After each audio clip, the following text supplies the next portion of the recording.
Disaster. That's how one could describe the box office debut of Madame Web in the global market during its opening weekend. The superhero film managed to gather only $50 million, of which $26 million was earned in the USA. For context, even Morbius garnered around $39 million domestically during the same period.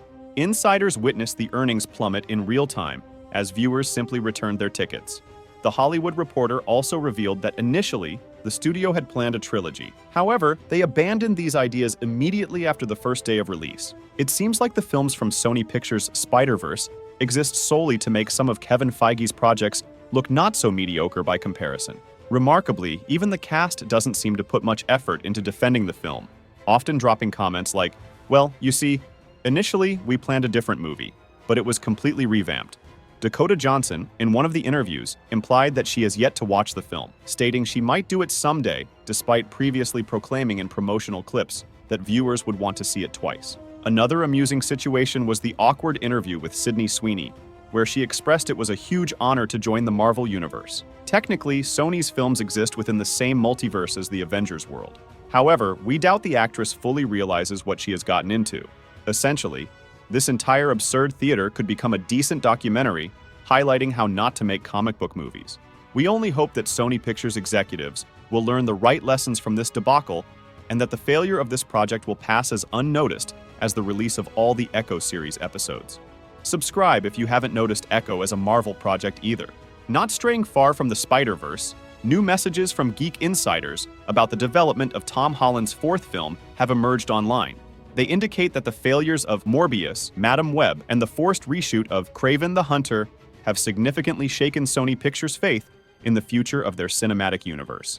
Thus, studio executives are insisting on accelerating the production of the fourth Spider-Man movie with Holland. However, they face a hurdle in Kevin Feige, who is not in a rush for the premiere, preferring to focus on a detailed script development and a smooth integration of our friendly neighborhood hero into the street wars with Wilson Fisk. Add to this the fact that the head of Marvel Studios is busy developing a dozen other projects, and the overall picture for Spider fans does not look very pleasant. Yes, the studio is still reaping the consequences of Bob Chapek's inept leadership, whose eagerness to overwhelm Disney Plus subscribers with massive content became the main cause of the recent decline in the quality of MCU projects. Bob Iger, having returned, quickly recognized this problem and instructed Kevin Feige to do everything possible to restore the franchise's former quality. This is why the new Daredevil series underwent a major overhaul.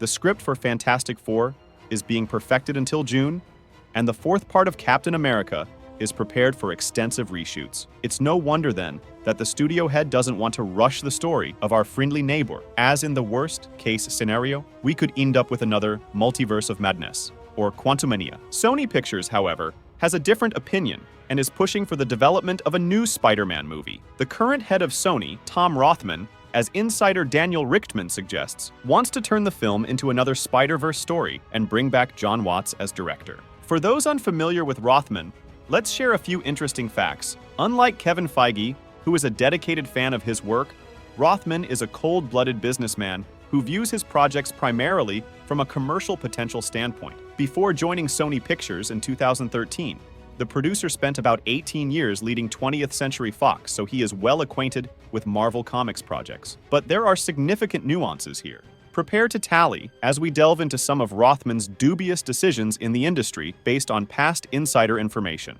Cutting the budget for the first X-Men movie in the early 2000s, and then shifting its release from December to the less profitable June. He deemed the film doomed, thus tried everything to stage a box office failure, to write off taxes and rid himself of what was considered an unwanted asset at the time. Ultimately, the film turned out to be successful, but only due to Rothman's initiative. From Daredevil starring Ben Affleck, half an hour of footage was cut to make it less mainstream and more like Sam Raimi's Spider-Man, which was showing incredible success in theaters at that time. The idea utterly failed, resulting in a significantly reduced budget for the Elektra spin-off. Next on our list is the production nightmare of X-Men: The Last Stand. The executive was unwilling to wait for Bryan Singer, director of the previous two parts, to finish working on Superman Returns.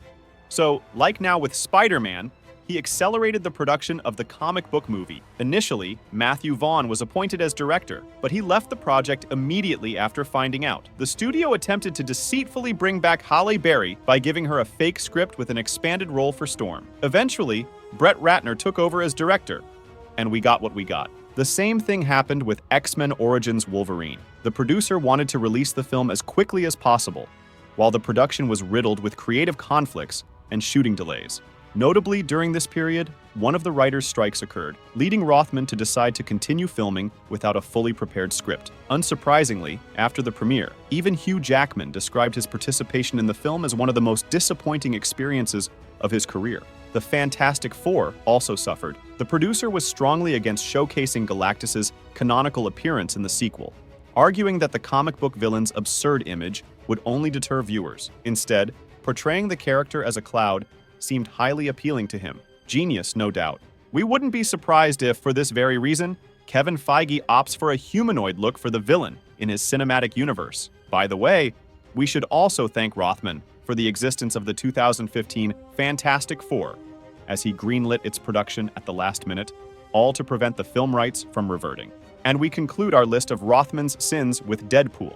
Yes, it was Rothman who withheld Ryan Reynolds from initiating the production of the talkative hero's solo venture. The producer disliked the comic version of the character, which is why we ended up with that misunderstanding with a sewn mouth in the 2009 film. Fortunately, the movie went into production when the uncle left his position as head of Fox to join Sony Pictures. Certainly, we cannot outright call the producer mediocre, as he has contributed to many Oscar-winning projects and is generally a decent businessman. However, his approach to Marvel comic book movies seems far from professional. Therefore, if the dreadful day comes when Sony Pictures ends their collaboration with Marvel Studios, we can only pray that truly knowledgeable and passionate people take over the Spider-Man films, such as the creators of the Miles Morales animated series, Phil Lord and Christopher Miller. We will learn just how good these two are at creating action projects when the series about Silk or Spider-Man Noir premieres. However, the problem with Spider-Man 4 may not only arise from the producers, but also from the actors. Recent insider statements have highlighted that the management is very hopeful of bringing Zendaya back into the franchise, who is currently in a romantic relationship with Tom Holland. According to Hollywood rumors, the couple is so serious that they are planning to get married and start a family soon. Yet, it's these very relationships that could become a major stumbling block for the future of Spider-Man 4. Currently, everything is great between them, and one can expect that the script for the project, or even an entire trilogy, is being written with their personal life in mind, meaning MJ remembers Peter, and they reunite. But let's suppose at some point in real life, the actors decide to part ways and do so during the active production of the film. The studios would once again need to urgently rewrite the script, change the development vector of the characters, and once more postpone the premiere. Luck would have it if Tom and Zendaya remain friends, and the new status does not affect their relationship or filming. Yet, there are far too many not-so-joyful examples of breakups. Thus, we can only hope that the studio will not be as significant as many expect. Yes, all these are conjectures, and there's a chance that our fears will remain just part of this video, but the fact that it has been over 2 years since the premiere of the last film, and we still haven't got a full announcement, only suggests that the delays have substantial reasons. The same situation occurred during the anticipation of Sam Raimi's Spider-Man 4. It seemed everything was in place. An announcement, an actor, a filming location, and even a specific release date. But everything dragged on so much that the studio canceled the film and launched a new version with Andrew Garfield. And you know the rest. We can only hope history does not repeat itself, that Sony will curb its ambitions, and Kevin Feige once again proves why he is called one of Hollywood's most successful producers. And with that, we conclude our episode. Share in the comments what you think about the ambiguous situation surrounding Spider-Man and the box office failure of Madame Web, as well as your thoughts on whether Tom Holland and Zendaya's romance will harm the future of our friendly neighborhood hero in the Marvel Cinematic Universe. See you all soon.